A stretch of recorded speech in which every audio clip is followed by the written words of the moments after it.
Niger, le Burkina Faso et le Mali posent les jalons d'une politique agricole commune. Les ministres de l'Agriculture, de l'Élevage et de la Pêche des trois pays étaient réunis à Bamako pour cet exercice. Ce premier forum sur le développement de l'agriculture dans l'espace confédéral était présidé par le Premier ministre. L'initiative Negasigida Ngafasoko, où le concours du plus beau quartier se fortifie, le Premier ministre ainsi que plusieurs membres du gouvernement étaient sur différents chantiers de construction pour s'assurer de la mise en œuvre correcte des travaux d'intérêt communautaire. Les ministres ont contribué à leur manière pour la réussite du projet. Lancement du programme Les Maliens visitent le Mali, un pari du ministère en charge du tourisme pour relancer le tourisme intérieur en mettant en lumière les sites emblématiques, le savoir-faire des artisanaux et les traditions culturelles à travers le pays. À suivre également dans ce journal une page spéciale consacrée au 22 septembre. Nous parlerons notamment des préparatifs du défilé militaire, la retraite au flambeau, le rôle des femmes dans l'accession du Mali à la souveraineté nationale et internationale. Une page animée par Sira Bachili.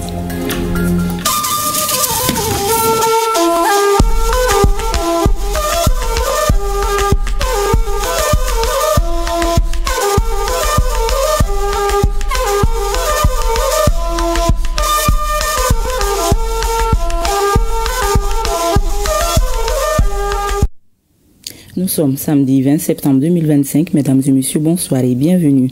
Je le disais à l'instant, les ministres de l'Agriculture, de l'Élevage et de la Pêche de la Confédération des États du Sahel sont en conclave à Bamako. C'est à la faveur du premier forum sur le développement de l'agriculture dans l'espace confédéral. Les ministres planchent sur les recommandations des travaux des experts qui se sont tenus en prélude à la réunion ministérielle. L'événement est placé sous le parrainage du président de la transition, chef de l'État, président de la Confédération des États du Sahel. Le général d'armée Assimi Goïta est présidé par le Premier ministre, chef du gouvernement, le général de division Abdoulaye Maïga. Cette réunion ministérielle devrait poser les jalons d'une politique agricole commune dans l'espace AES. Reportage Mamari Kouni et Aliou Touri. Au lendemain des travaux des experts, les ministres de l'Agriculture, de l'Élevage et de la Pêche de la Confédération des États du Sahel se retrouvent à Bamako à la faveur d'une session consacrée à l'élaboration d'une politique agricole commune. Il s'agit en définitive de mettre fin à la dépendance alimentaire car l'espace dispose d'énormes atouts. Ce forum marque une étape décisive dans la marche résolue de nos trois États vers la souveraineté alimentaire, condition essentielle de notre indépendance et de notre dignité et de notre résilience collective. Ce vaste territoire riche de sa diversité et de ses potentiels agricoles est aussi confronté à des défis multiples, notamment les aléas climatiques et l'insécurité. C'est pourquoi ce forum est bien plus qu'une réunion technique. Il incarne une réponse politique et stratégique face à l'urgence alimentaire en posant les fondations d'une politique agricole commune de la Confédération. Notre politique agricole commune doit être une politique de production qui libère nos potentialités, une politique d'innovation qui s'appuie sur la recherche et les savoirs traditionnels, une politique de solidarité pour que les produits circulent librement au sein de la Confédération et enfin une politique de dignité qui fasse de l'agriculture un pilier de notre indépendance. Les 4 piliers stratégiques qui guident notre action seront investir massivement dans l'agriculture en mobilisant nos ressources nationales et des partenariats stratégiques pour renforcer les infrastructures, l'irrigation, la mécanisation et l'accès au financement. Produire ce que nous consommons en relançant la production locale des denrées de base et des cultures de rente exportables. Transformer localement nos productions en soutenant les unités artisanales et industrielles de transformation, particulièrement celles portées par des femmes et des jeunes, afin de créer de la valeur ajoutée et des emplois. Enfin, former et installer notre jeunesse. Selon le Premier ministre chef du gouvernement, la Confédération AES est entourée de 11 pays voisins. En termes de chiffres, 2,8 millions de kilomètres carrés de superficie, 75 millions d'habitants, avec un produit intérieur brut cumulé atteignant 130 milliards de dollars américains. La rencontre de ce matin représente donc une occasion précieuse de synchroniser ces priorités nationales et confédérales avec les réformes structurelles et les actions intégrées nécessaires au développement de l'agriculture, un élément essentiel pour garantir la souveraineté alimentaire, politique, économique et sociale de l'espace confédéral. C'est également l'occasion de mettre en lumière les recommandations issues des travaux des experts qui se sont tenus ici même à Bamako concernant l'opérationnalisation du pilier développement. Ces recommandations incluent le lancement du processus d'élaboration de la politique agricole commune de la Confédération, l'établissement des bases pour un protocole additionnel sur le secteur du développement rural, l'identification et l'harmonisation des filières agricoles entre les pays de l'AES et le renforcement des échanges et des actions de mutualisation entre les départements responsables du développement rural. L'aménagement de 2 millions d'hectares dans l'espace confédéral se présente comme une action prioritaire et constitue un défi majeur à intégrer dans nos investissements. De plus, les résultats des travaux des experts vont enrichir vos réflexions et vos idées à établir un diagnostic sur la situation du secteur agricole dans notre espace, permettant ainsi d'identifier les problèmes principaux et d'élaborer une feuille de route. Le Premier ministre estime que cette rencontre ministérielle constituera un tournant décisif dans la quête de souveraineté alimentaire et nutritionnelle dans l'espace confédéral. Et hier, les 3 ministres en charge de l'agriculture de l'espace AES étaient sur le terrain à l'office du périmètre irrigué de Baguineda. Il s'agissait pour les 3 ministres de voir l'expérience malienne dans le domaine de la riziculture irriguée. Les visiteurs ont pu apprécier les progrès réalisés par les paysans et chercheurs maliens dans le domaine de la riziculture intensive. Reportage Mamadou Fani. En marge du premier forum agricole des pays membres de l'AES, les ministres en charge de l'agriculture de la Confédération ont visité le périmètre irrigué de Baguineda. Pour une superficie de plus de 19 000 hectares, 3 394 exploitants agricoles travaillent sur les 2 700 hectares aménagés. La riziculture intensive est la technique pratiquée dans cette zone.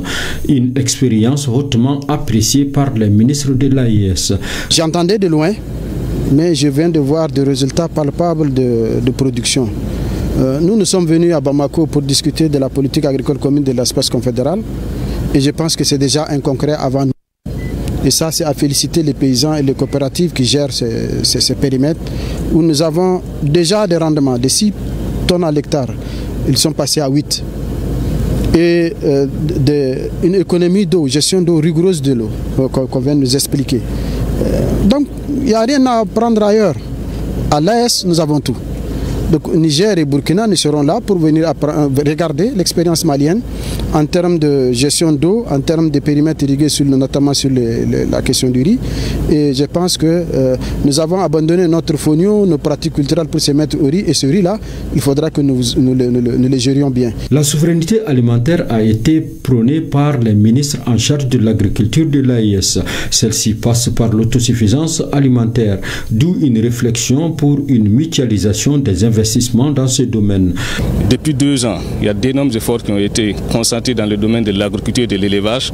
Je peux vous dire que malgré la guerre, dans notre pays, nous n'avons jamais connu ce niveau d'investissement en matière d'agriculture et d'élevage depuis les indépendances. L'objectif, c'est de vraiment diminuer les importations dans nos pays, voire même éradiquer l'importation de certains produits et également de créer des emplois. Dans le cadre de la politique agricole de l'AES, nous allons voir comment arriver à mutualiser les investissements, les efforts, afin de pouvoir spécialiser des pays dans des productions. Cette visite des ministres en charge de l'agriculture de l'AES à l'OPIB a été l'occasion de saluer les efforts consentis par les populations pour l'autosuffisance alimentaire dans l'espace confédéral.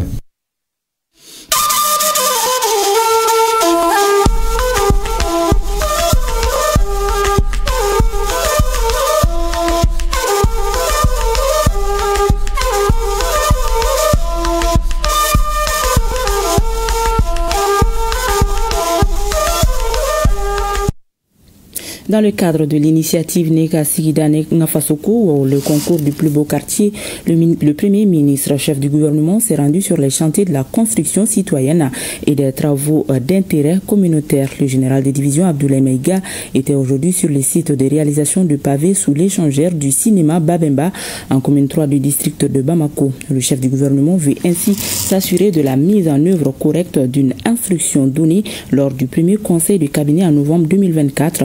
Des travaux travaux d'intérêt communautaire se poursuivent dans tous les quartiers du district de Bamako avec en toile de fond l'embellissement des quartiers et le renforcement de la cohésion communautaire. Reportage Mamarikouni et Alioturi. Échangeur du cinéma Bambemba en commune 3 du district de Bamako en cette matinée du samedi 20 septembre 2025.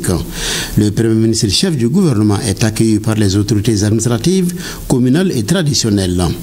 Annoncé lors du premier conseil des cabinets en novembre 2024, le Premier ministre est venu voir l'exécution de l'instruction relative à l'organisation des travaux d'intérêt communautaire par les membres du gouvernement. C'est une initiative du Premier ministre dans le cadre du renforcement des liens entre les membres du gouvernement, mais surtout le renforcement des liens entre les institutions et les habitants. Et dans ce cadre-là, l'initiative qu'il a lancée, c'est l'initiative des travaux communautaires des ministres. Et vous savez, en cette période, il y a une autre initiative qui est en cours, qui est Nagasigida Ngafasoko, qui est le concours du plus beau quartier. Enfin, grâce à cette initiative, nous avons combiné les deux, c'est-à-dire les travaux communautaires que les ministres devraient faire au niveau des différentes localités, profiter de cette initiative pour faire le lancement. Les jeunes de la commune 3 du district de Bamako effectuent sous l'échangeur des travaux de pavage après les travaux d'embellissement. Le chef du gouvernement est venu donner le bon exemple. Tu as rappelé qu'il y a quelques mois, à l'initiative de son Excellence le général d'armée Assimi Goïta, président de la transition, chef de l'État, nous avons lancé les travaux d'initiative communautaire. Et l'objectif recherché, c'est de renforcer les liens entre les membres du gouvernement et les braves populations maliennes. Et à cela s'ajoute bien entendu le souci que nous avons en tant qu'habitants, en tant que citoyens, d'apporter notre modeste pierre à l'amélioration des conditions de vie dans nos différents lieux de résidence. Et ensuite, c'est également l'occasion pour nous de mettre en relief toutes les actions de civisme initiées par le chef de l'État. Je voudrais remercier la jeunesse malienne sur laquelle le chef de l'État fonde énormément d'espoir, en nous associant à aux différents travaux de citoyenneté lancés par le ministre de la Jeunesse. Réfection des trottoirs et reboisement, peinture des façades ou aménagement des places publiques, chaque initiative compte.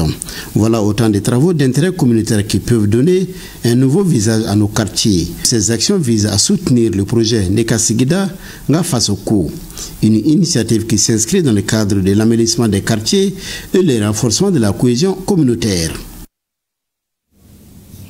Le ministre de la Refondation de l'État et celui de la fonction publique ont rencontré cet après-midi les syndicats sur la situation des 6 000 fonctionnaires enrôlés dont les salaires sont suspendus. Les échanges ont aussi porté sur l'obtention d'un délai de grâce de 3 mois.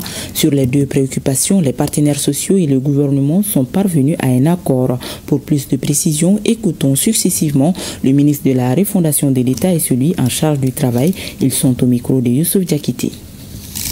La rencontre a été très sincère, elle a été cordiale également, parce qu'au sortir de cette rencontre, nous pouvons dire que nous nous sommes tombés d'accord sur un certain nombre de choses. Il y avait un aspect aussi qu'il fallait soulever par rapport aux 122 000 et quelques, parce qu'il s'est trouvé que ces 122 000 et quelques là, ce sont des gens qui ont été enrôlés, identifiés, et donc en fait, dont le salaire ne devait souffrir d'aucune suspension.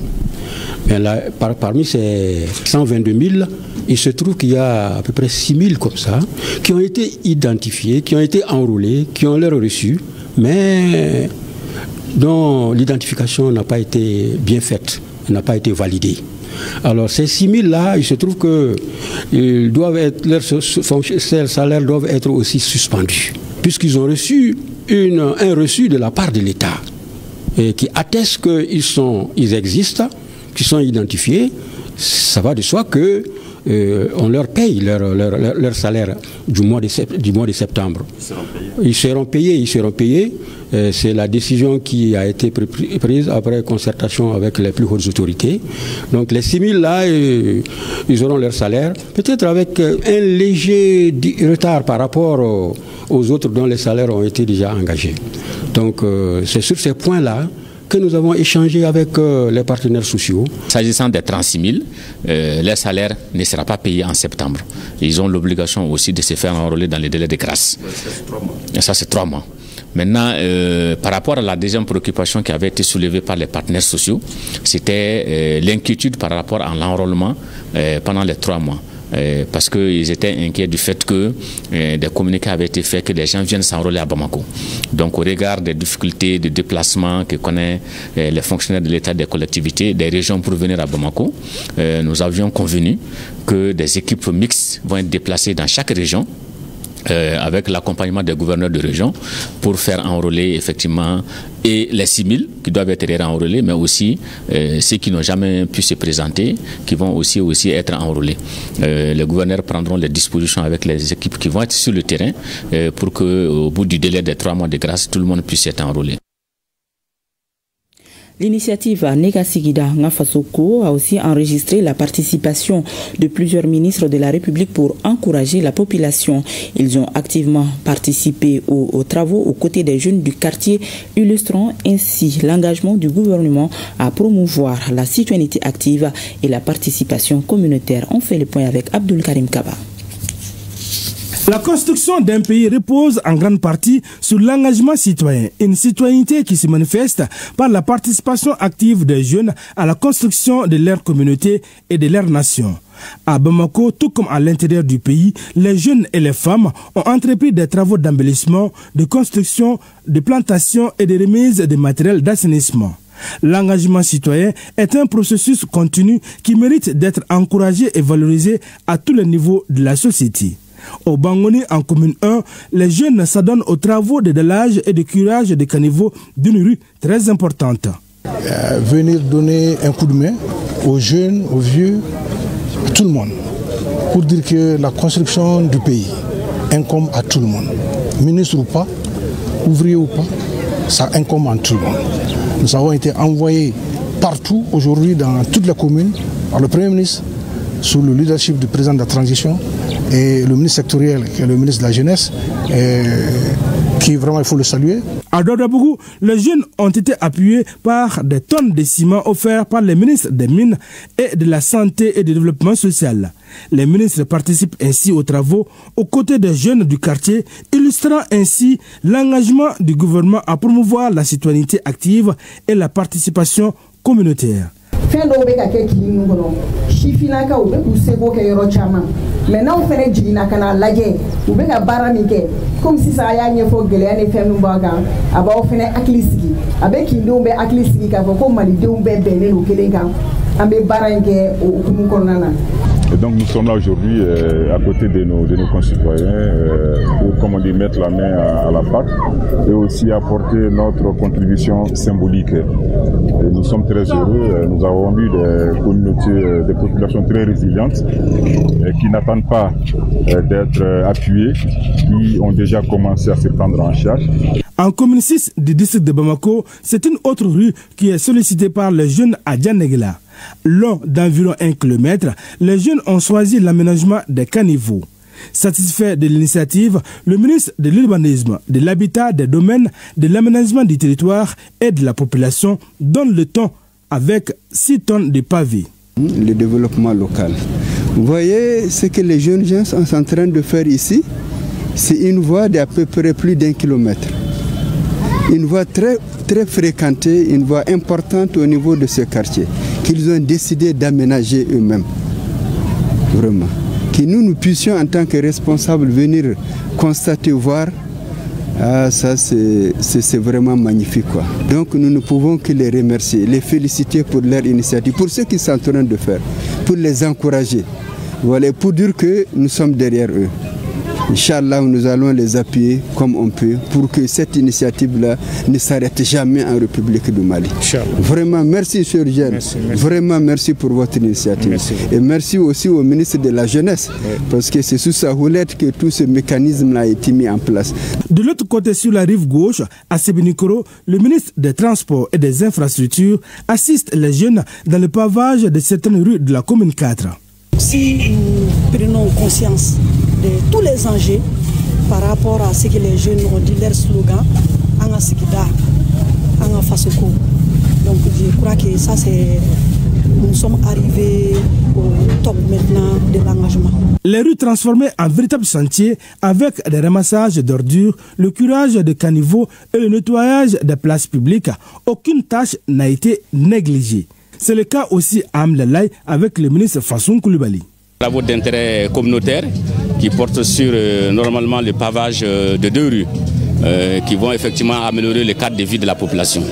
Donc nous sommes venus les aider. Vous avez vu, nous avons peinturé au moins 3 arbres, poussé de la bruyère avec la boue pour pouvoir déblayer la route qui va bientôt être pavée. En résumé, l'engagement citoyen est un pilier fondamental de la construction d'un pays.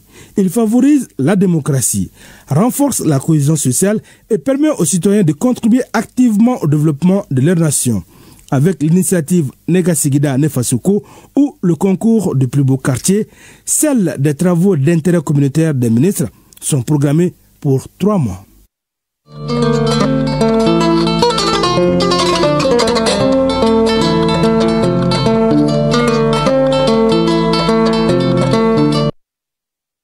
Je vous l'annonçais au sommaire, la rédaction a consacré une page spéciale au 22 septembre et pour cela nous sommes en direct du boulevard de l'Indépendance avec Sira Batili. Bonsoir Sira Batili et à vous l'antenne. Bonsoir Barakissa Ouattara, mesdames, messieurs, bonsoir. Bienvenue au boulevard de l'Indépendance, symbole de la souveraineté du Mali. Le Mali indépendant aura 65 ans ce 22 septembre 2025 et pour ce numéro spécial, nous vous proposons des reportages grand format sur différents sujets, notamment les préparatifs du défilé militaire avec le portrait du pionnier des enseignants. Nous allons donc commencer avec les préparatifs du défilé militaire. Ces préparatifs se déroulent ici même au boulevard de l'Indépendance. Et depuis des semaines, le commandement militaire est à pied d'œuvre pour que tout se déroule normalement pour ce défilé qui se veut géant devant le président de la transition, chef suprême des armées, le général d'armée Assimi Goïta. Aridou Matina nous amène au cœur des préparatifs du défilé militaire. Suivons ce reportage. Des grands empires, le Mali s'apprête à vivre ce lundi 22 septembre les festivités de son 65 ans d'indépendance. Pour la circonstance, un impressionnant défilé militaire synonyme de fierté et de l'affirmation de notre souveraineté se déroulera sur le boulevard de l'Indépendance. Pour la parfaite réussite de cet événement important, le commandement militaire était à pied d'œuvre. Les responsables des différentes unités des forces de défense et de sécurité ainsi que des écoles militaires ont procédé durant quelques semaines à des exercices de répétition. Une phase préparatoire qui a d'abord été supervisée avec beaucoup d'attention par le chef d'état-major général adjoint des armées. Nous remercions encore la population de Bamako et pour avoir compris le message du chef d'état-major général des armées, à savoir la petite perturbation de la circulation routière au niveau du boulevard de l'Indépendance. Pour nous militaires, c'est une chance, un privilège de défiler le jour de l'indépendance sur le boulevard de l'Indépendance devant le peuple du Mali et surtout devant le chef suprême des armées. C'est une chance. Donc les militaires qui sont là aujourd'hui, c'est avec un esprit de fraternité et surtout un engagement sans faille qui sont en train de mener ces exercices de défilé. Des surprises existent et vont exister pour nous permettre de faire voir à la population de Bamako et de tout le Mali le savoir et le savoir-faire des femmes. Sous la direction du commandant des troupes, le général des brigades Aruna Samake, chef d'état-major de l'armée des terres, les réglages à la faveur des répétitions se sont poursuivis jusqu'à l'ultime séance de préparation présidée par le ministre de la Défense et des anciens combattants. Outre les défilés civils et surtout militaires, des représentants des écoles, des forces de défense et de sécurité, il y a eu également des défilés motorisés. Autre temps fort, le passage remarqué et impressionnant des nouvelles acquisitions d'engins blindés tout-terrain de dernière génération. Mobilité, ils sont facilement transportables et déployables. Ils sont également dotés d'un armement principal qui est la mitrailleuse 12-7. Sans oublier la parade des aéronefs de l'armée de l'air, entre autres. L9 Albatros, les Mi 171 et 24 et surtout les Sukhoi. Un dernier exercice de réglage très rassurant avant le jour J. Le Mali, s'il plaît au bon Dieu, célébrera le 65e anniversaire de son accession à l'indépendance. Pour marquer l'événement, son Excellence le général d'armée Assimi Goïta a souhaité offrir aux Maliens un grand défilé. C'est dans ce cadre-là que nous sommes ici ce matin. Nous avons assisté à un défilé civil, défilé motorisé et le défilé des aéronefs. Ce que nous avons vu est rassurant. Nous avons juste fait quelques remarques et la prise en compte de ces remarques, j'en suis convaincu, va nous permettre d'offrir le jour J aux Maliens un défilé à hauteur de souhait. Je profite de votre micro pour féliciter et encourager tous les porteurs d'uniformes et particulièrement ceux qui sont engagés sur le théâtre des opérations. Je souhaite un prompt rétablissement aux blessés et on prie pour le repos de nos disparus, civils comme militaires, tous ceux qui sont tombés pour la cause du Mali. Je voudrais aussi rassurer les otages et leurs parents que nous sommes en train de travailler. Je souhaite par avance une belle fête à toutes les Maliennes et à tous les Maliens. Les regards sont désormais tournés vers ce lundi 22 septembre sur le boulevard où un défilé militaire de grandeur nature à la dimension et à la symbolique des festivités de notre souveraineté est prévu. La célébration du 22 septembre, c'est aussi la retraite au flambeau. La retraite au flambeau qui est un symbole vivant de civisme et d'amour pour sa patrie.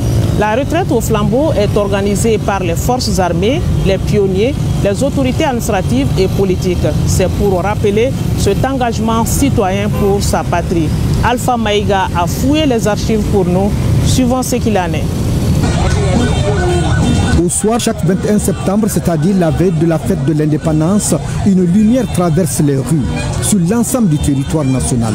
Un territoire qui s'étend sur une superficie d'1 241 318 km². Ce n'est pas une lumière ordinaire, c'est celle de la retraite au flambeau. Il s'agit là d'un rituel patriotique, un symbole vivant du civisme et de l'amour pour la patrie, le Mali. La retraite au flambeau, ou bien appelée encore la marche au flambeau, la procession au flambeau. C'est un défilé, ça se fait la nuit. Les participants portent à la main des lanternes multicolores, des flambeaux, des lampions et des lampes. Au son de la musique, marche scandale le nom du Mali.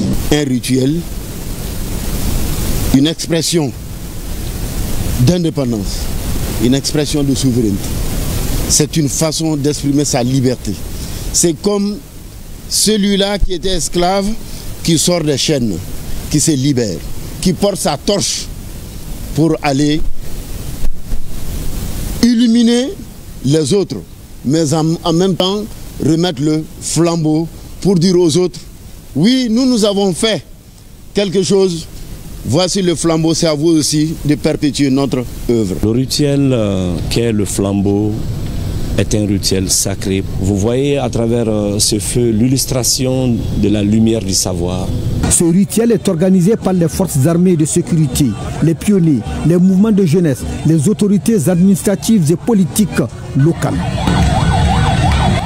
La retraite au flambeau, c'est bien cette marche nocturne symbolique à la lumière des torches pour célébrer le souvenir, l'unité et le respect de ce symbole de l'État, le drapeau. La retraite au flambeau est préparée par le commandement militaire. À la veille de chaque 22 septembre, il y a d'abord l'heure de départ du flambeau, l'emplacement l'effectif qui doit défiler. Notre rôle, c'est le brassage qui est déjà qui fait partie de cette identité du flambeau. C'est le brassage, c'est l'union, c'est la préparation, n'est-ce pas, de cet événement. C'est la mobilisation de toute la jeunesse du Mali. Tout un symbole, parce que tout le monde sait à quel prix nous avons obtenu notre indépendance, à quel prix nous sommes sortis des chaînes coloniales. À partir du 22 septembre, nous commémorer. Nous devons jeter un petit regard en arrière pour savoir que c'est beaucoup d'hommes qui sont tombés, c'est beaucoup de sang versé pour que nous puissions être là, heureux et prospères. Sentiment de fierté à un niveau, ça nous dit juste que c'est une fierté nationale. Voir tout ce beau monde les gens qui vont se retrouver pour fêter la fête de l'indépendance, ça fait plaisir quoi. La nuit de flambeau, on allume les feux là, bon, il y a des joies. La symbolique du flambeau, c'est la liberté recouvrée. La symbolique du flambeau, c'est la renaissance, c'est l'espoir qui est permis, c'est la lumière pour aller de l'avant. Ça réveille en chacun la fibre patriotique, mais c'est un ralliement. Ça permet à tout le monde, malgré la diversité, malgré les différents points de vue, de venir fêter et de venir célébrer la liberté acquise. Le 22 septembre 1960, lorsque Modibo Keïta a proclamé l'indépendance du Mali. Donc c'est toute la nation qui est fière, qui marche au son de la fanfare. Ça dit c'est une liesse populaire où tout le monde est content. La retraite au flambeau précède le grand défilé du 22 septembre. Mais plus qu'un défilé, la retraite au flambeau est une école de citoyenneté. Elle invite chaque Malien à raviver la flamme de l'engagement. Surtout en ces temps où l'unité nationale est essentielle. Confectionner le flambeau, c'est tout un art, c'est toute une technique. Mais au-delà, ça a une signification politique, idéologique et sociale. Il y a beaucoup de valeurs qui se dégagent. L'amitié, la communication, la solidarité. Cette nuit du 21 septembre, les flambeaux vibrent comme pour dire le Mali est debout, fier et libre. Une tradition, un symbole, une promesse allumée chaque veille d'indépendance pour ne jamais oublier. Voilà la retraite au flambeau qui est donc très significative dans la célébration du 22 septembre. Voyons à présent le rôle joué par les femmes qui étaient à côté du président Modibo Keïta quand le Mali accédait à l'indépendance. Elles étaient là. Ces héroïnes de première heure sont la preuve vivante que les femmes avaient leur mot à dire quand il s'agit du Mali. Elles ont été témoins de l'histoire et ont participé à la souveraineté du Mali. Ces héroïnes, aujourd'hui âgées, malgré leur âge, se souviennent encore des faits. Barakissa Ouattara les a rencontrées pour nous. Suivons. Maliens, patriotes, bâtisseurs,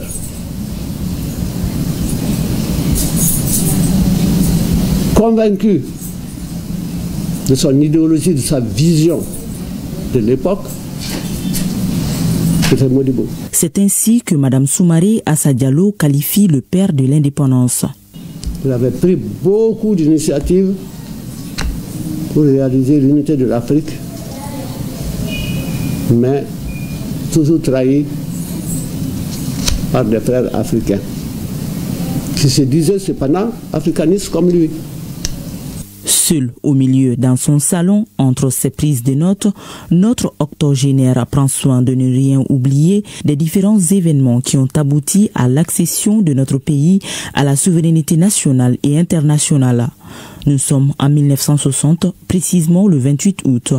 Alors que notre octogénaire n'était qu'étudiante au Sénégal, elle assiste à l'éclatement de la Fédération du Mali. Parti avec le Sénégal, la Côte d'Ivoire a désisté dès le départ. Il y avait le Dahomey a créé un embryon d'Afrique libre, non alignée, qui voulait une Afrique libre, indépendante, exploitant elle-même ses ressources l'Afrique aux Africains, le Mali aux Maliens, le Dahomey aux Dahoméens, etc., etc. Malheureusement, à Dakar, il a été trahi.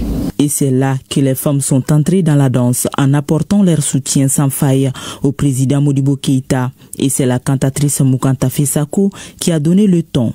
Mais lorsque la fédération a éclaté, le rôle joué par les femmes, Allahu Akbar. Et dès que Senghor a envoyé la police arrêter Modibo, Moukanta fait.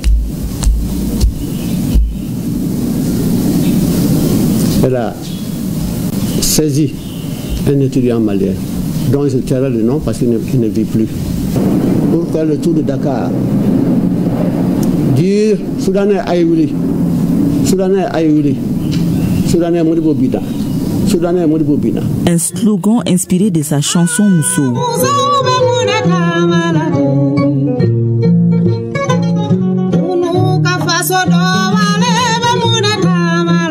De Dakar à Bamako, en passant par Kaya, les femmes se sont montrées solidaires au père de l'indépendance, une référence d'unité entre les fils et filles du Mali. Aimée même au-delà du Mali, la reine d'Angleterre, fière du patriotisme de Modibo Keïta, l'a invité et félicité. À son retour, il a fait appel à tous les enfants du Mali pour venir servir le pays. C'est alors avec honneur que Konaté Aminata Traoré et son époux regagnent la terre natale. Enseignante à la retraite, Mami, comme on le surnomme, témoigne de la considération que le président Modibo avait pour les femmes. Modibo s'est particulièrement intéressé aux femmes parce qu'il disait toujours les hommes seuls ne peuvent pas mener le pays. Il faut leur compagnie. Les femmes ont été très souvent négligées. Avec Modibo, on a créé beaucoup d'associations de femmes, si bien que les femmes étaient en tête. Elles étaient sollicitées et elles collaboraient avec les hommes.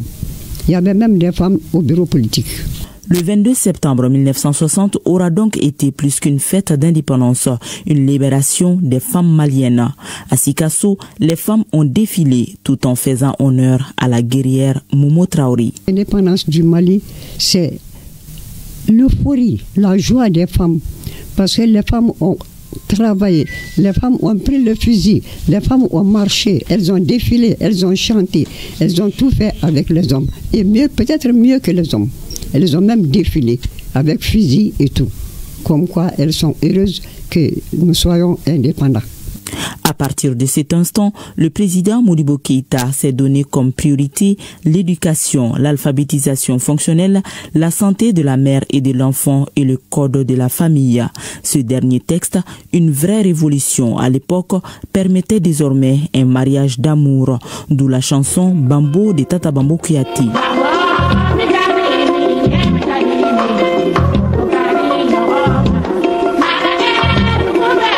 Unité et paix entre les Maliens, tel était le maître mot du président Modibo Keïta. 65 ans après, les femmes récoltent encore les fruits d'une vision présidentielle, car au fil des ans, elles sont devenues des actrices incontournables pour le développement de notre patrie.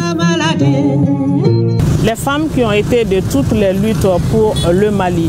Nous allons à présent à la rencontre de Mamadi Koulibaly. Mamadi Koulibaly est témoin de l'histoire de l'indépendance du Mali. Ce pionnier des enseignants est un pur produit de la réforme éducative de 1962 du président Modibo Keïta. Il est l'un des rares survivants qui ont été contraints de former les cadres du Mali post-colonial. Mamadi Koulibaly, 80 ans, plus de 20 ans à la retraite. Notre portraitrice Sori Ibrahima Keïta est allée à sa rencontre dans le cadre du 65e anniversaire de l'indépendance du Mali. Suivons. Nous vous invitons à autoriser l'Assemblée législative à proclamer comme État indépendant et souverain la République soudanaise, à proclamer que la République soudanaise s'appelle la République du Mali,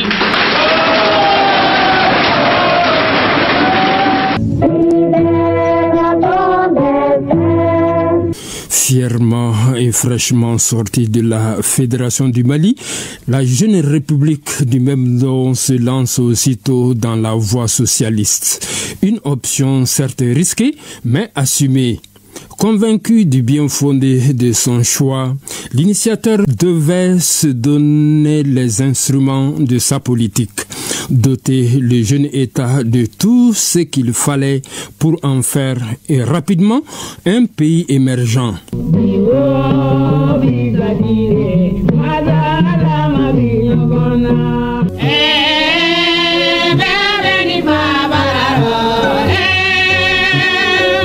Pour y parvenir et afin que la sonorité Mali sonne comme un gong dans les oreilles de ses ennemis, la mobilisation des énergies endogènes se révèle incontournable. Premier chantier de Titan, l'éducation.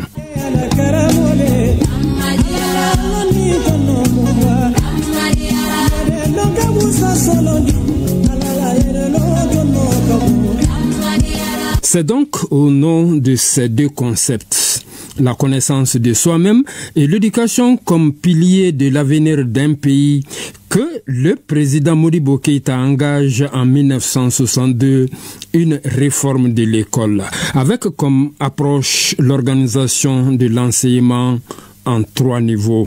Comme objectif, le ménage, massification et qualité dans la formation. Et là, les citoyens qui vivent le Mali acceptent une ou des générations de sacrifiés sur l'autel de la construction nationale. Parmi elles, un contingent de précurseurs de 36 élèves de 9e année. Mamadi Koulibaly, l'un des rares survivants, aujourd'hui octogénaire, et à la retraite depuis 21 ans à Bankoni, se souvient. Puisque le pays a besoin d'enseignants et de jeunes enseignants, nous sommes obligés de faire en sorte que nous puissions répondre aux défis. Ce n'était pas mon option. Mon option, c'était de continuer mes études. Grâce à leur engagement patriotique, les jeunes recrues qui avaient sans doute d'autres ambitions ont vite compris le sens de la confiance à elles placée par le pays qui a la conception Léon Gondra Damas des rapports avec les citoyens. Je ne m'accommode pas de vous, c'est vous qui devez vous accommoder de moi. C'est une décision courageuse parce que le niveau de l'éducation n'est pas tellement ça. Il fallait quand même avoir des initiatives comme telles. Il va falloir se préparer psychologiquement et intellectuellement pour faire face à ce défi. Qui dit enseignant dit la maîtrise de certaines disciplines comme la pédagogie, n'est-ce pas? Oui. Et d'autres. Oui. Vous les avez apprises sur l'État? Exactement.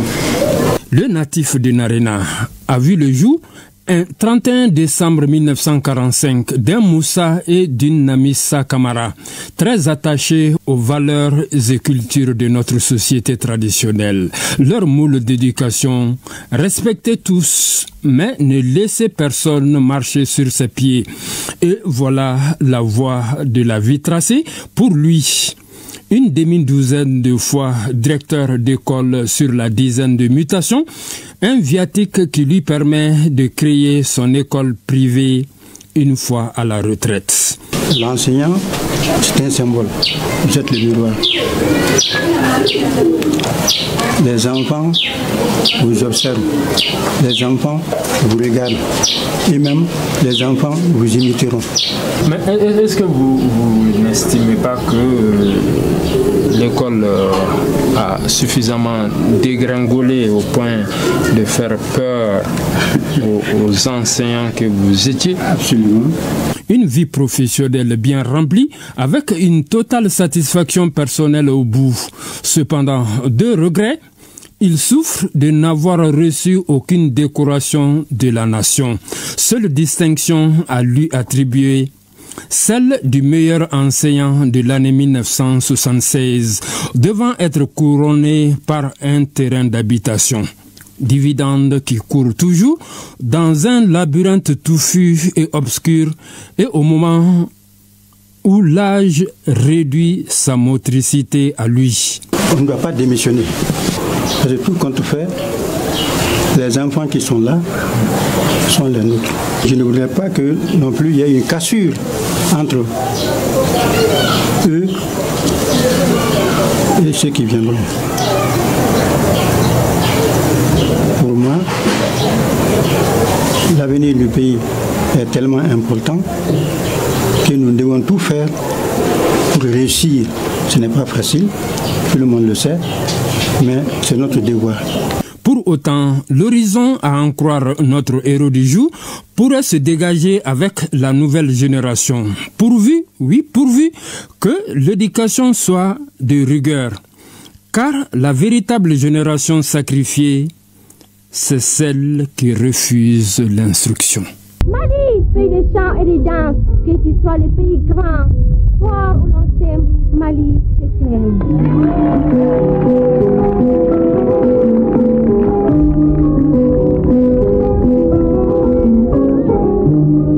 Vraiment, merci. Toutes mes félicitations, mademoiselle. Merci Sori Ibrahima Keïta pour ce portrait. Le Mali, 65 ans après son indépendance, a développé de nouveaux principes de gouvernance avec des partenariats jugés bénéfiques et gagnant-gagnant. Une coopération régionale avec la création de l'AES, l'Alliance des États du Sahel. Ces États qui ont donc décidé de cheminer ensemble avec des objectifs bien précis. Il faut rappeler que les États du Sahel ont sorti du tiroir l'autorité du Liptako Gourma et cela fait 2 ans. C'est l'heure du bilan et surtout de consolidation des acquis. Retour sur le processus de création de l'AES qui était l'ALG avant avec Garibou Pérou. Face à la menace persistante du terrorisme et aux multiples défis sécuritaires, les chefs de l'État du Mali, du Burkina Faso et du Niger ont choisi d'unir leurs forces. C'est dans cet esprit de fraternité et de solidarité que le général d'armée Assimi Goïta, le capitaine Ibrahim Traoré et le général Abdourahmane Tiani ont acté le 16 septembre 2023 à Bamako la création de l'Alliance des États du Sahel AES. La signature de la charte de Liptako Gourma au palais de Koulouba a marqué l'acte fondateur de cette entité géopolitique et inédite en Afrique de l'Ouest. Composée de 17 articles, cette charte institue un cadre de défense collective et d'assistance mutuelle engageant les 3 nations à lutter conjointement contre le terrorisme, la criminalité transnationale organisée ainsi que toute menace contre l'intégrité territoriale ou la souveraineté de l'un des États membres. L'Alliance prévoit non seulement des réponses diplomatiques et pacifiques, mais autorise également en cas de nécessité le recours à la force armée pour rétablir la paix et la stabilité dans l'espace commun. Toute agression contre l'un des membres est ainsi assimilée à une attaque contre l'ensemble de l'Alliance, déclenchant une obligation d'assistance tant individuelle que collective. Le Mali a été désigné comme dépositaire de cette charte, symbole du rôle central qu'il entend jouer dans ce nouveau partenariat stratégique. Quelques mois après la création de l'AES, les 3 pays ont annoncé leur retrait de la communauté économique des États de l'Afrique de l'Ouest CEDEAO, une décision justifiée par les dirigeants sahéliens au regard d'un éloignement de l'organisation sous-régionale des idéaux panafricanistes qui avait présidé à sa création. Dans un communiqué conjoint, les 3 États ont déploré les manques d'assistance de la CEDEAO face à leur lutte existentielle contre l'insécurité et le terrorisme, dénonçant au contraire des sanctions jugées illégales, inhumaines et contraires au texte fondateur de l'organisation. Ces retraits marquent un tournant stratégique vers une autonomie régionale revendiquée. Le 6 juillet 2024 à Niamey s'est tenu le sommet inaugural de l'Alliance, au cours duquel les chefs d'État ont adopté le traité instituant une confédération entre le Mali, le Burkina Faso et le Niger. La présidence tournante de cette entité a été confiée au Mali sous le leadership du général d'armée Assimi Goïta. Notre alliance a très tôt su traduire en action l'architecture de défense collective et d'assistance mutuelle. mises en place pour lutter contre le terrorisme sous toutes ses formes et contre la criminalité en bande organisée dans notre espace commun. Je tiens à insister sur la notion d'espace commun pour saluer la clairvoyance de mes frères, les présidents Tchani et Traoré, qui avaient pris les mesures nécessaires pour autoriser les droits de poursuite sur leurs territoires respectifs afin de traquer efficacement les groupes armés terroristes sans contrainte liée aux frontières nationales. Plus d'un an après sa création, la Confédération des États du Sahel s'impose comme une réalité politique et géopolitique incontournable. Sur le plan sécuritaire, des avancées notables ont été enregistrées grâce à la coordination accrue des forces armées des trois pays, désormais unis au sein d'une force conjointe. Des consultations politiques régulières et une diplomatie concernée permettent à l'AES de parler d'une seule voix tant au niveau régional qu'international. Malgré les retraits de la CEDEAO, l'AES s'est engagée à préserver la liberté de circulation pour les ressortissants de l'espace communautaire au sein de ses frontières. Les citoyens peuvent ainsi entrer, résider et travailler dans n'importe lequel des États membres sans visa, tandis que les véhicules immatriculés dans la CEDEAO peuvent circuler librement sous réserve du respect des réglementations nationales. La mise en circulation des passeports biométriques de la Confédération, intervenue le 29 janvier dernier, constitue un jalon important dans cette dynamique d'intégration. Sur le plan du développement, plusieurs projets structurants ont été identifiés. Création d'une compagnie aérienne commune, développement ferroviaire, infrastructure énergétique et mise en place d'une banque confédérale d'investissement et de développement destinée à mobiliser des ressources internes pour financer les ambitions des trois pays.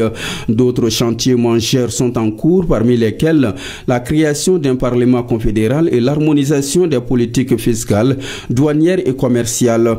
Les États membres s'emploient également à rapprocher leur système de santé, leur législation et leur juridiction en vue de bâtir une véritable union politique et économique. La mise en place d'une monnaie commune figure aussi parmi les projets phares, illustrant la volonté des dirigeants de l'AES de s'émanciper des modèles hérités pour construire une intégration endogène fondée sur la souveraineté, la solidarité et la complémentarité.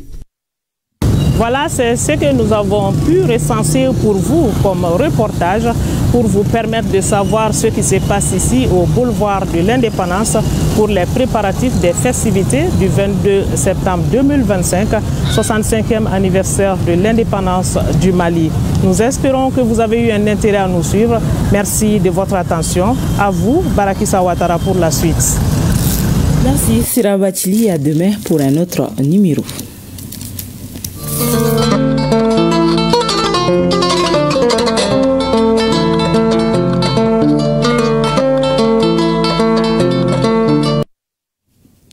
Tribune de vérité spéciale 22 septembre 2025 avec comme thème 65 ans d'indépendance, le Mali en reconstruction. Un débat avec 3 panels politiques, économie et culturels. Le panel politique qui ouvre cette tribune de vérité est dirigé par Yaya Kounati, qui reçoit 2 invités sur la marche du Mali au plan politique institutionnel avec son mode de gouvernance depuis 1960 à nos jours. Le panel économie animé par Sidiki Dambélé avec ses 2 invités fait un gros plan sur l'économie malienne 65 ans après et les réformes majeures, le chantier des refondations pour l'économie, la monnaie comme élément important de développement économique et d'indépendance. Le panel culture animé par Cheikh Oumar Sangaré et ses 2 invités porte sur les acquis culturels du Mali de 1960 à nos jours et évoque l'année de la culture avec les états généraux et la validation de la politique culturelle. À suivre sur ORTM en ce samedi 20 septembre aux environs de 22 h, tribune de vérité sans langue de bois. Et si les plus belles destinations touristiques du Mali étaient à redécouvrir par les Maliens eux-mêmes, c'est le pari du ministère de l'Artisanat, de la Culture, de l'Industrie hôtelière et du Tourisme qui a lancé officiellement le programme Les Maliens visitent le Mali. Objectif à relancer le tourisme intérieur en mettant en lumière les sites emblématiques, le savoir-faire des artisanaux et les traditions culturelles à travers le pays. Une initiative nationale pensée pour renforcer l'attachement du patrimoine, encourager la consommation locale et soutenir les acteurs du secteur touristique. L'État décide de prendre 60 à 80% des charges. C'est un reportage de Moussa Kamara et Aloubé Koni. Avec le programme MVM, les Maliens visitent le Mali. Le ministère de l'Artisanat, de la Culture, de l'Industrie hôtelière et du Tourisme entend faire du tourisme intérieur un levier de développement et de cohésion nationale. Pour cette première expérience, 3 circuits sont proposés aux visiteurs. Le circuit touristique, c'est Ségou, Bamako, Ségou, Bamako. En pratiquant ces circuits-là, donc les visiteurs auront le choix de visiter certains sites tels que la Comatex, les centres d'Omo, les circuits Bamara de Ségou, les musées coréens, les circuits Sikasso, Bamako, Sikasso. Et enfin, le troisième circuit que nous avons programmé, c'est Koulikoro. Une initiative saluée par les professionnels du secteur qui y voient en cela une bouffée d'air pour une industrie longtemps mise à l'épreuve. En unissant nos forces, pouvoirs publics, acteurs privés et partenaires, nous pouvons transformer des défis actuels en opportunités et bâtir un tourisme résilient, durable et culturellement riche. Il s'agit de faire de ce produit touristique nouveau une réalité économique. Le ministre a mis l'accent sur la redynamisation du tourisme local. C'est le moment de reconnecter les Maliens à leur patrimoine. Ce projet, ce n'est pas de l'argent liquide que nous avons, mais c'est l'effort conjugué des Maliens. Les hôteliers offrent aujourd'hui 50% de leurs chambres gratuitement aux fonctionnaires du Mali pour visiter le Mali. Ça, c'est très fort. Et la deuxième chose, les agences de voyage. Les gens de voyage qui ont décidé d'être avec nous, parce que nous allons financer les transports avec des coûts en partenariat avec ces gens-là. Donc, eux aussi nous accordent une grande faveur pour faciliter le voyage. Dans une dynamique de consommation locale, de valorisation de l'identité culturelle et de solidarité nationale, le programme MVM se positionne comme une réponse concrète à la relance d'un secteur clé de développement durable au Mali. Dans le cadre de la Semaine nationale de la réconciliation, la pouponnière de Niamana a organisé une journée porte ouverte entre rires d'enfants, visites guidées et remise de dons dont une enveloppe de 12 millions de francs CFA. L'événement a réuni 5 membres du gouvernement autour des pensionnaires du centre. Le compte rendu de Maïmouna Guindo et Adama Kamara. Cette journée porte ouverte a accueilli des visiteurs peu ordinaires, notamment les membres du gouvernement. Organisée dans le cadre de la Semaine nationale de la réconciliation, cette journée est placée sous le signe du partage.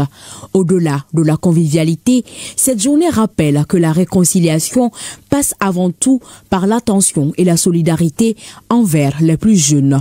C'est pour passer un message, c'est que sans l'inclusivité, la réconciliation serait vaine. C'est important aussi de penser aux orphelins, aux plus vulnérables, aux plus démunis, en période où on fait la promotion de la réconciliation, notamment pendant la semaine de la réconciliation. Un moment fort qui a marqué cette activité, c'est la remise officielle d'un don composé de vivres, de vêtements et du matériel scolaire destiné à améliorer le quotidien des enfants. Monsieur le ministre, en plaçant les enfants au cœur de cette célébration, vous avez rappelé à chacun de nous que la paix ne se décrète pas uniquement dans les hautes sphères, mais qu'elle se construit dans le regard bienveillant, les gestes simples, les espaces de tendresse comme celui-ci. Votre engagement à penser aux orphelins et aux enfants vulnérables honore la République et constitue un témoignage fort de l'esprit d'inclusion, de solidarité et de fraternité qui doit présider à la construction d'une paix durable dans notre pays. Comme vous le savez, ici c'est une famille, ce n'est pas un service comme les gens le pensent, c'est une famille. Nous-mêmes qui travaillons ici, nous sommes 102, plus les 110 enfants que nous avons. Vous imaginez, et par semaine, ce que nous utilisons comme denrées alimentaires, c'est énorme, et c'est obligatoire. Vous allez voir en termes de couches, c'est 11 sacs de couches que nous utilisons ici par semaine. Pratiquement tous nos enfants portent des couches. Le clou de l'événement a été la remise d'une enveloppe de 12 millions aux pouponnières de Niamana, de Kati, Daoudabourou et Moutougoula. Un appui qui contribuera sans nul doute à renforcer la prise en charge quotidienne des enfants. Et pour valoriser leur connaissance sur le retour de la paix et la réconciliation, les femmes étaient réunies autour d'un panel sous le thème « Femmes vecteurs de paix et de réconciliation ». Maïmouna Doumbia. Ce panel est une opportunité pour les femmes de mettre en lumière leur connaissance sur la paix et la réconciliation. Elles sont au début et à la fin de tout processus de paix, ce qui justifie aujourd'hui leur présence massive à ce panel. D'abord des échanges qui sont initiés par les femmes, c'est des dialogues, des rencontres entre les femmes des pays membres de notre espace commun. Et c'est beaucoup aussi de solidarité parce que, comme vous le savez, l'année dernière, la thématique de la semaine a porté sur la solidarité avec les victimes des inondations dans l'espace AES. Et cette année, nous sommes dans l'année de la culture. Et le ministère a voulu que ces moments, cette semaine, soit vraiment un moment avec des activités culturelles, des activités éducatives, des activités d'échange, des activités de rencontre, des activités de solidarité également. Ce panel, on va parler du rôle des femmes dans les processus de paix et de cohésion sociale. Donc il y aura 5 panélistes. On va parler de l'historique d'abord du rôle des femmes dans les médiations. On va aussi parler du rôle des femmes par rapport à la paix et la conciliation, la jeunesse et la culture. On va parler aussi de la participation des femmes porteuses, les femmes de forces de défense et de sécurité au niveau des organisations de maintien de la paix et dans les processus de paix. Ce panel s'inscrit dans la dynamique de la 4e session de la CENAR et les femmes jouent un rôle déterminant dans le mécanisme de paix et de réconciliation. Ainsi, le ministère de la Femme, de l'Enfant et de la Famille s'engage à soutenir les femmes dans la restauration de la paix. Notre ministère, en collaboration avec celui de la réconciliation, s'engage pleinement dans la mise en œuvre du plan d'action national pour les femmes, la paix et la sécurité en conformité avec la résolution 1325 du Conseil de sécurité des Nations Unies. Le secrétaire général du ministère de la Réconciliation et de la Refondation appelle les femmes à incarner cette capacité à réunir et à reconstruire. Notre ministère, engagé dans la mise en œuvre de la politique nationale de la réconciliation et de la cohésion sociale, considère que l'inclusion des femmes dans le processus de paix n'est pas une option, mais une exigence démocratique, éthique et stratégique. Selon le représentant du ministère de la Femme, de l'Enfant et de la Famille, si les femmes acceptent la paix, les hommes ne peuvent pas refuser. À Badjangara, la Semaine nationale de la réconciliation a mobilisé autorités administratives, coutumières et acteurs de la société civile. L'événement a mis en lumière le rôle essentiel du patrimoine culturel dans la construction de la paix et le renforcement de la cohésion sociale au sein de l'Alliance des États du Sahel. Reportage à Guibou Koulibaly et Mahamadou Sidibi. À Badjangara, la Semaine nationale de la réconciliation a été marquée par 2 grands rendez-vous. Dans la matinée au gouvernorat et dans l'après-midi avec le Conseil régional de la société civile et de la jeunesse. Les 2 activités ont exploré un même thème, héritage culturel, facteur de paix et de cohésion sociale dans l'espace AES. Les vivre ensemble, comment tout cela s'est-il gâté? Il faut qu'on s'interroge. C'est ça le retour aux sources. Comment se fait-il que nous qui sommes là, bien portants, bien intelligents, nous avons laissé mourir notre peuple, notre pays? Qu'on s'interroge. C'est ce qui donne la nécessité même de retourner aux valeurs. La Semaine nationale de la réconciliation, instituée depuis 2021 pour renforcer la paix, la cohésion sociale au Mali, constitue un cadre adéquat et une opportunité de mobiliser toute la région autour du vivre ensemble et de la cohésion sociale. Dans l'après-midi, à la Maison des Jeunes, la réflexion s'est poursuivie avec la société civile et la jeunesse autour des stratégies pour préserver et valoriser ces valeurs culturelles. Le contexte actuel de la région de Bayangara, vraiment on en a besoin. On a besoin de cette cohésion sociale entre toutes les couches. Raison pour laquelle la société civile et les jeunes, on a organisé cette conférence pour vraiment édifier davantage les gens pour qu'on puisse avoir cette cohésion. À l'issue de cette conférence, il est important qu'on puisse vraiment entreprendre des actions urgentes et efficaces pour pouvoir répondre vraiment aux besoins de cette population. La 4e édition de la Semaine nationale de la réconciliation a pour thème héritage culturel, facteur de paix et de cohésion sociale dans l'espace AES. Il s'agit de mettre en avant les valeurs, les normes, les symboles et les récits partagés qui ont façonné la mémoire collective des communautés de notre région. Vous l'avez certainement remarqué, depuis le début de la Semaine nationale de la réconciliation, la rédaction met en lumière certaines structures du département en charge de la réconciliation, de la paix et de la cohésion nationale. Il s'agit aujourd'hui de parler de la mission d'appui à la réconciliation nationale, du projet communautaire de relèvement et de stabilisation du Sahel et du projet. Le point d'articulation commun entre ces trois structures reste la recherche d'une paix durable en faveur des communautés. Reportage Youssouf Diakiti. Le gouvernement du Mali, à travers le ministère de la Réconciliation, de la Paix et de la Cohésion nationale, est à pied d'œuvre pour la restauration de la paix durable sur toute l'étendue du territoire. C'est là, à travers la mise en œuvre de nombreuses initiatives, créant une synergie de collaboration entre les communautés. Et la création de la mission d'appui à la réconciliation nationale est une parfaite illustration dont les objectifs sont clairement définis. Assister le ministère de la Réconciliation, de la Paix et de la Cohésion nationale dans la mise en œuvre de la stratégie nationale de réconciliation à travers la conduite d'actions de sensibilisation sur la culture de la paix, de la tolérance et de la réconciliation. Participer au renforcement de capacités des forces sociales dans la gestion de crise, contribuer dans la mise en œuvre, en tout cas des mesures nécessaires à la gestion de crise. Outre ces missions, on peut noter la Marne comme structure de mise en œuvre des différents projets et programmes qui sont logés au sein du département.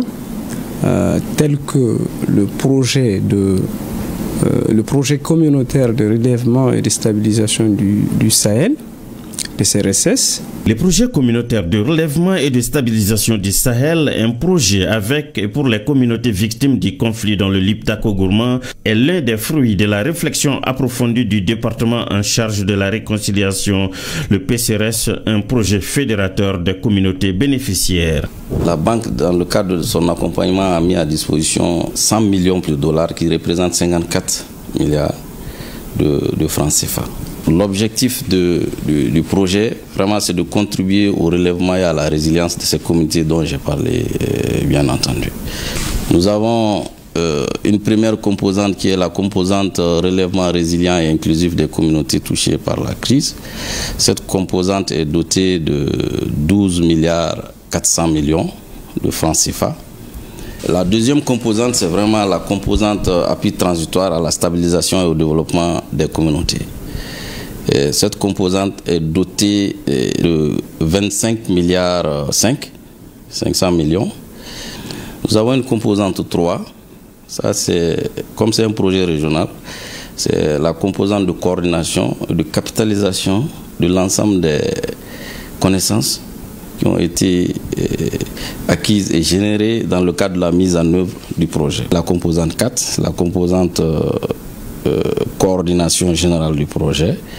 suivi et évaluation, la composante 5, qui permet de prendre en charge les cas d'urgence. Pour le projet Mali Denko, il s'agit d'améliorer l'accès aux services de base en faveur des communautés bénéficiaires, répondant aux priorités de celles-ci. La finalité recherchée est de bâtir une nation forte, unie, fraternelle et réconciliée. Le projet Mali Denko, officiellement, c'est le projet de résilience communautaire et de services inclusifs au Mali. Donc, le nom local, c'est Mali Denko. Donc, c'est un projet logé au ministère de la Réconciliation, de la Paix et de la Cohésion nationale. Donc ce projet est concentré vraiment sur les communautés. Donc, nous intervenons dans 6 régions, 57 communes et 850 villages. La mission d'appui à la réconciliation nationale, les projets communautaires de relèvement et de stabilisation du Sahel, PCRSS, les projets Mali Denko ont un point d'articulation commun, la réconciliation des cœurs et des esprits, la restauration d'une paix durable pour que soit une réalité le développement durable tant recherché par les autorités maliennes, notamment le département en charge de la réconciliation, de la paix et de la cohésion nationale. Sur un tout autre plan, le ministre de la Refondation de l'État et ses partenaires ont procédé à Ségou à la tenue d'une rencontre d'échange sur la stratégie nationale de lutte contre la corruption. Cette rencontre vise aussi à renforcer les capacités des acteurs locaux pour la détection et la dénonciation des cas de corruption, entre autres. C'est un financement du Royaume des Pays-Bas et de l'ambassade du Danemark. Reportage Honoré Tchenou et Karamoko Traoré. L'Office central de lutte contre l'enrichissement illicite au CLEI ambitionne à travers cette rencontre à Ségou d'informer sur les droits fondamentaux, l'impact de la corruption des services sociaux de base de développement. L'activité s'inscrit dans le cadre de la célébration de la journée africaine de lutte contre la corruption 9e édition. Selon une étude réalisée en 2023 par le projet d'appui à la lutte contre la corruption et par l'égalité des genres du Chèque, 64% des jeunes Maliens estiment que l'éthique et la morale ne sont plus une préoccupation. 66% des jeunes ignorent les missions dévolues aux structures de lutte contre la corruption. La lutte contre la corruption est un devoir national, un acte patriotique. Elle n'est pas l'affaire de quelques institutions, mais elle est l'affaire de nous tous.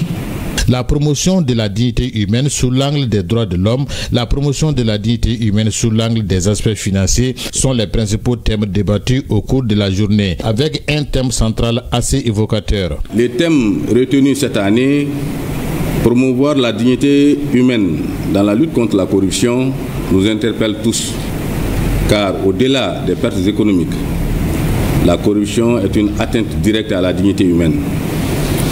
Elle prive nos concitoyens de leurs droits fondamentaux. Elle les empêche d'avoir accès à une éducation de qualité, à des soins de santé décents, à une justice équitable et à des services publics essentiels. Le financement de cette activité est assuré par le projet d'appui à la lutte contre la corruption pour et par l'égalité des genres LUSEC. Fin de ce journal que nous avons eu le plaisir de vous présenter. Merci de l'avoir suivi. À demain, même heure, même plateau, s'il plaît à Dieu.